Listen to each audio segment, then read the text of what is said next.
Baik, Bismillahirrahmanirrahim. Assalamualaikum warahmatullahi wabarakatuh. Perkenalkan, saya di sini Aditya Hikmatugraha sebagai Ketua Tim Pelaksanaan Penelitian IPTEK Tepat Guna tahun 2023 dengan judul Aplikasi Teknik Fitoremediasi melalui pemanfaatan limbah budidaya udang sebagai media pemilihan lamun dalam mendukung restorasi ekosistem karbon biru di Desa Pengudang. Baik, dalam tahun 2023 ini, saya mendapatkan hibah dana penelitian dari LPPM Umrah untuk skema penelitian iptek tepat guna sesuai dengan judul yang telah saya sampaikan tadi. Pada anggota kelompok kami terdiri dari Bapak Tri Apriyadi, Ibu Fadliah Idris, dan Ibu Aminatul Zahra. Kami dari Fakultas Ilmu Kelautan dan Perikataan Universitas Maritim Raja Ali Haji.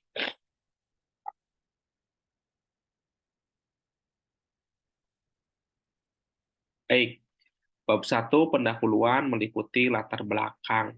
Seperti kita ketahui bahwa ekosistem padang lamun merupakan salah satu bagian dari ekosistem penyusun di wilayah pesisir, di mana ekosistem padang lamun terdiri dari lamun sebagai tumbuhan tingkat tinggi yang mampu hidup terbenam di bawah air, serta memiliki peran ekologi yang sangat penting. Akan tetapi, berdasarkan literatur, pada saat ini ekosistem padang lamun mengalami ancaman yang sangat tinggi. Salah satunya berasal dari aktivitas manusia atau aktivitas antropogenik yang berdampak terhadap penurunan luasan padang lamun. Beberapa ahli dan peneliti telah mencari berbagai solusi dalam rangka mengatasi penurunan luasan padang lamun yang ada di dunia, di antaranya melalui aktivitas transplantasi lamun. Akan tetapi, aktivitas transplantasi lamun ini memiliki beberapa kelemahan, di antaranya yaitu seperti kita ketahui, dengan melakukan aktivitas transplantasi lamun, berarti kita memindahkan tegakan lamun yang berasal dari wilayah donor ke wilayah yang baru. Hal ini tentunya dapat menyebabkan terjadinya penurunan tegakan lamun di wilayah donor. Nah, salah satu di antara metode yang bisa diterapkan dalam restorasi ekosistem lamun yaitu dengan cara melakukan pembenihan lamun. Seperti kita ketahui bahwa lamun merupakan tumbuhan tingkat tinggi yang memiliki buah dan biji di mana bijinya dapat dikembangkan sebagai sumber benih dalam rangka restorasi ekosistem lamun.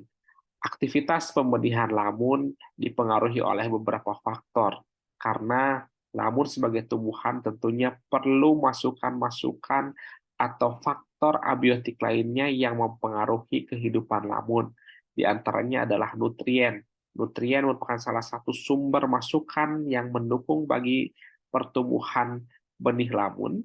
Nah, sumber nutrien yang akan digunakan dalam penelitian ini yaitu dengan memanfaatkan limbah hasil budidaya udang, di mana kita ketahui bahwa dalam limbah budidaya udang itu memiliki kandungan nutrien yang sangat tinggi, yang selama ini menjadi permasalahan lingkungan, di mana beberapa pertambakan membuang limbahnya secara langsung ke ekosistem, sehingga menyebabkan permasalahan yang baru. Nah, dalam penelitian ini kami ingin mencoba memanfaatkan limbah dari aktivitas budidaya udang untuk dijadikan sebagai sumber nutrien dalam aktivitas pemilihan lamun. Ini juga dijadikan sebagai upaya fitoremediasi jika berhasil nanti dengan cara memanfaatkan benih lamun sebagai agen bioremedian terhadap limbah budidaya udang sehingga kandungan nutriennya bisa berkurang. Nah, ini rumusan masalah dan tujuan penelitian. Ya, yang pertama rumusan masalah bagaimana pertumbuhan dan tingkat sintasan benih lamun Enhalus acroides yang dibudidaya ya yang dikultivasi dengan menggunakan limbah budidaya udang Liptopenaus paname. Yang kedua, bagaimana perubahan konsentrasi nutrien amonia, nitrat, dan fosfat sebagai bahan nutrien yang ada pada limbah budidaya udang Liptopenaus paname dalam pertumbuhan benih lamun Enhalus acroides. Yang selanjutnya adalah tujuan dari penelitian ini yaitu mengukur pertumbuhan dan tingkat sintasan benih lamun Enhalus acoroides pada media limbah budidaya udang Liptopanaeus paname. Yang kedua, mengukur perubahan konsentrasi nutrien amonia, nitrat, dan fosfat pada limbah budidaya udang Liptopanaeus paname sebagai media tumbuh kultivasi benih lamun Enhalus acoroides. Sehingga diharapkan pada penelitian ini memiliki manfaat, yaitu memberikan informasi dan sumber data ilmiah mengenai pemanfaatan limbah budidaya udang Liptopanaeus paname dalam kultivasi benih lamun Enhalus acoroides di skala laboratorium. Penelitian ini juga diharapkan sebagai awalan, ya. Diharapkan ada kajian selanjutnya untuk mengkaji formulasi yang tepat terkait pemanfaatan benih limbah budidaya udang, ya. Maaf, pemanfaatan limbah budidaya udang dalam proses pembenihan lamun. Yang selanjutnya juga manfaat lainnya adalah berharap dapat menghasilkan benih lamun yang baik yang dihasilkan dari pemanfaatan limbah budidaya udang ini, sehingga dapat dimanfaatkan dalam mendukung restorasi ekosistem karbon biru. Ini selanjutnya adalah metode penelitian. Penelitian ini dilakukan pada bulan Mei hingga Juni 2023 yang meliputi yang pertama adalah mencari benih lamunnya dulu terlebih dahulu, lalu memanfaatkan atau mencari limbah budidaya udangnya. Nah, lokasi penelitian pencarian buah dilakukan di Pantai Ketapang, Pulau Dompak, lalu analisis nutrien dilakukan di laboratorium BPPL Batam, dan di laboratorium Marine Aquaculture dilakukan aktivitas pembenihan, serta di laboratorium Marine Chemistry FIKP Umrah digunakan dalam rangka menganalisis kualitas air. Ya, metode penelitiannya meliputi metode eksperimen, yaitu mengetahui pengaruh pemberian subjek penelitian menurut Pahan et al. 2022. Subjek dalam penelitian ini berupa benih lamun yang diberikan limbah budidaya udang Liptopanaeus paname dengan 3 perlakuan berbeda. Perlakuan berbeda merujuk pada kategori tegakan lamun, yaitu tutupan jarang, sedang, dan rapat. Nah, ini dia rancangan metode penelitian ini terdiri dari 3 perlakuan. Yang pertama adalah perlakuan A, di mana tegakan lamun yang akan dikultivasi dengan limbah budidaya udang dalam kondisi tegakan yang jarang. Perlakuan B, di mana tegakan lamun akan dikultivasi dengan limbah budidaya udang pada kondisi sedang. Dan C, yaitu perlakuan di mana tegakan lamun akan dikultivasi dengan limbah budidaya udang dalam kondisi jumlah tegakan yang rapat, di mana tegakan lamun yang digunakan dalam penelitian ini adalah benih lamun yang telah berusia 3 bulan.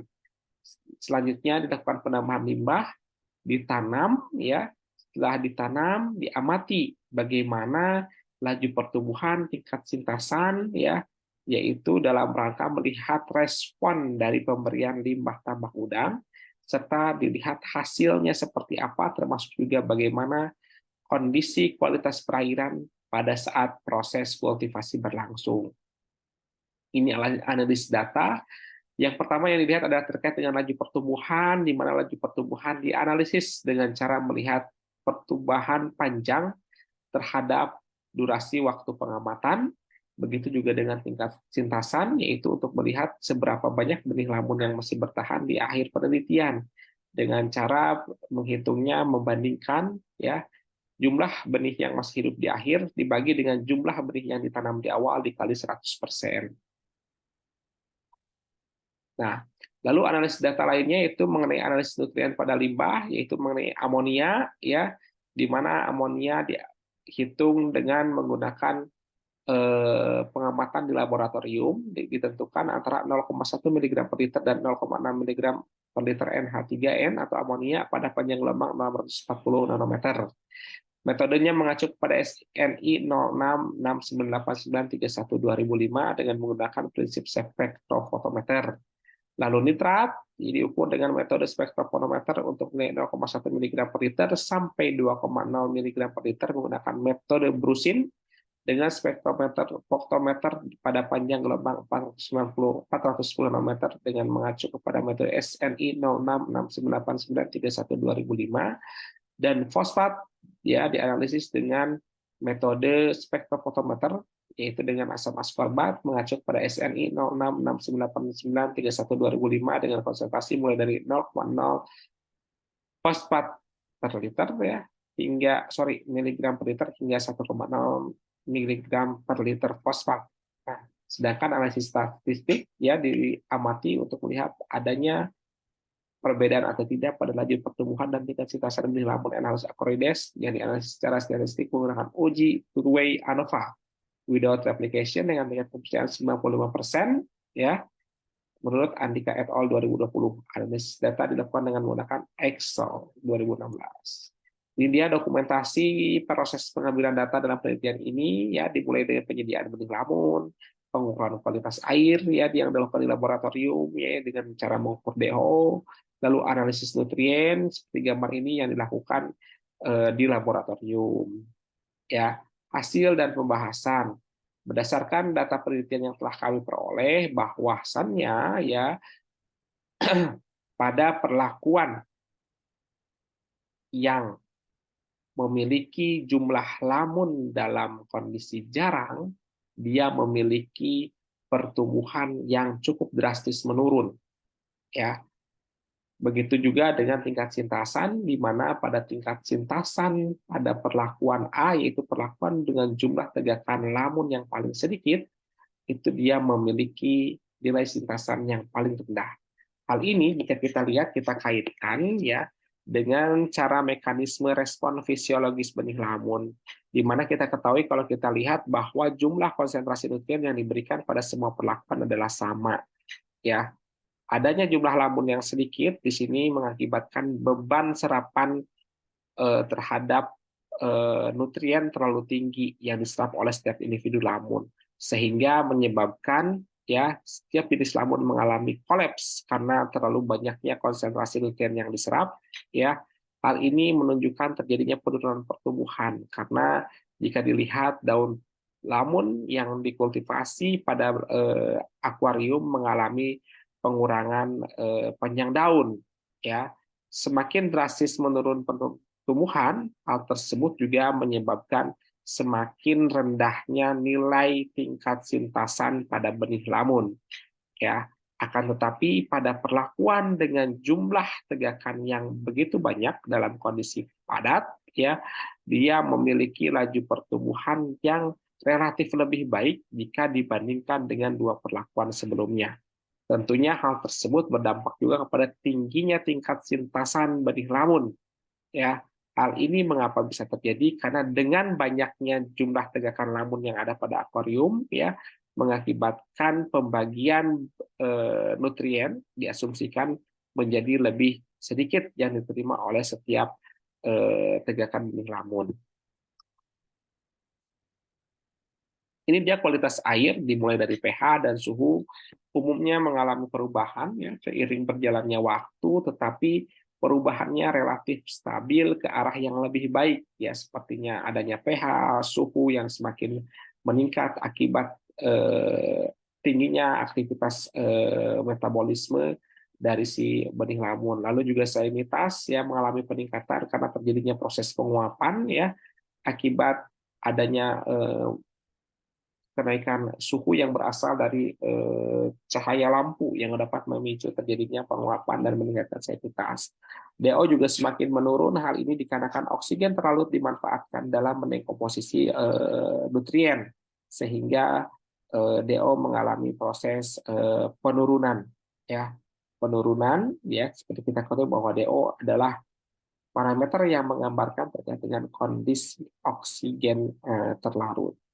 Ya, kekeruhan juga sama ya mengalami penurunan dengan adanya tegakan lamun di dalam akuarium menyebabkan material tersuspensi terperangkap sehingga menurunkan terjadinya kekeruhan ya. Dilanjutkan juga dengan kondisi nutrien baik amonia, nitrat dan fosfat yang cenderung mengalami penurunan ya. Penurunan ini diduga bahwa nutrien mengalami proses penyerapan ya yang diserap oleh benih lamun ya. Tetapi pada beberapa kasus seperti nitrat ya lalu juga fosfat ya ada juga masa dia sempat mengalami peningkatan seperti pada nitrat ya di akhir pengamatan sempat mengalami peningkatan, itu diduga sumber nutrien berasal dari eh, adanya apa namanya serasah yang berasal dari lamun, sehingga serasah itu terdekomposisi meningkatkan kembali konsentrasi nutrien. Begitu juga dengan adanya sedimen, ya, menyebabkan sedimen teraduk sehingga berdampak terhadap meningkatnya juga konsentrasi fosfat. Tapi secara umum dari penelitian ini dapat kita lihat bahwa amonia mengalami penurunan, begitupun juga dengan nitrat dan fosfat polanya sama mengalami penurunan. Hal ini diindikasikan bahwa terjadi proses penyerapan yang dilakukan oleh benih lamun, ya, terhadap bahan-bahan nutrien yang terdapat pada limbah budidaya udang. Akan tetapi, ya, pada penelitian ini, ya, saya sampaikan bahwa pada konsentrasi akhir ada nutrien belum berada pada kisaran di bawah baku mutu, dalam artian masih melebihi baku mutu perakhiran. Nah, kesimpulannya yang didapatkan bahwa pada penelitian ini penurunan pertumbuhan terbesar terjadi pada perlakuan A, tingkat sintasan tertinggi diamati pada perlakuan C, yaitu tegakan rapat dengan nilai lebih dari 90%.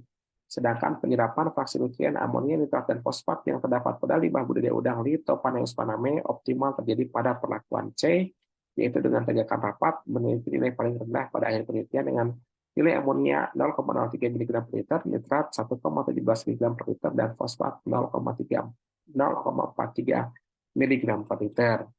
Nah, berikut juga kami sampaikan terkait dengan progres dari kekayaan intelektual. Jadi kami juga sedang menyusun draft, ya, terkait dengan deskripsi paten yang akan dimasukkan dalam paten sederhana mengenai metode fitoremediasi terhadap limbah budidaya perikanan dengan memanfaatkan benih lamun. Ini naskah deskripsi patennya sedang kami susun dan kemudian selanjutnya rencananya akan kita daftarkan. Yang kedua adalah progres KI dalam penelitian ini, yaitu terbitnya HKI, hak ekonomi intelektual, melalui terbitnya surat pencatatan ciptaan dari output berupa buku. Jadi kami menerbitkan buku Restorasi Ekosistem Lamun melalui teknik pembenihan lamun, ya, oleh saya sendiri penulisnya, ya, yang dimana bukunya sekarang juga sedang proses penyusunan atau penerbitan ISBN untuk buku elektronik, ya. Nah, manfaat penelitian ini juga kami perjelas bahwa yang pertama, belum ada penelitian dasar mengenai fitoremediasi dengan memanfaatkan benih lamun sebagai agen remediasi. Yang kedua, maaf, luaran dalam penelitian ini diantaranya dapat menghasilkan benih lamun yang siap tanam, di mana benih lamun tersebut dapat digunakan dalam upaya restorasi ekosistem lamun. Restorasi ekosistem lamun dengan menggunakan benih lamun bersifat lebih ramah dibandingkan dengan menggunakan sistem transplantasi yang cenderung mengurangi tegakan lamun di alam. Jadi dalam penelitian ini juga benih lamun yang dihasilkan sudah sempat ditanam di perairan desa Pengudang sesuai dengan judul pada penelitian ini. Akhir kata, kami juga mengucapkan terima kasih kepada berbagai pihak yang telah mensupport penelitian kami di tahun 2023 ini. Ya, selain kekayaan intelektual, penelitian kami juga pada saat ini sedang dalam menyusun draft untuk dapat diterbitkan pada jurnal bereputasi. Ya, kami juga ingin mengucapkan terima kasih kepada berbagai pihak yang telah membantu mensupport, yang tidak bisa kami sebutkan satu persatu, wabil khusus kepada lembaga penelitian dan pengabdian kepada masyarakatan Universitas Maritim Haji Ali Haji yang telah membantu dalam administrasi, menyediakan support dana, ya, serta memfasilitasi proses review dalam penelitian ini. Semoga penelitian yang dihasilkan dapat bermanfaat dan tentunya tidak cukup sampai di sini karena namanya penelitian masih perlu pengembangan ke depannya sehingga bisa bermanfaat bagi umat manusia dalam menghadapi permasalahan-permasalahan yang ada. Billahi taufiq wal hidayah. Wassalamualaikum warahmatullahi wabarakatuh.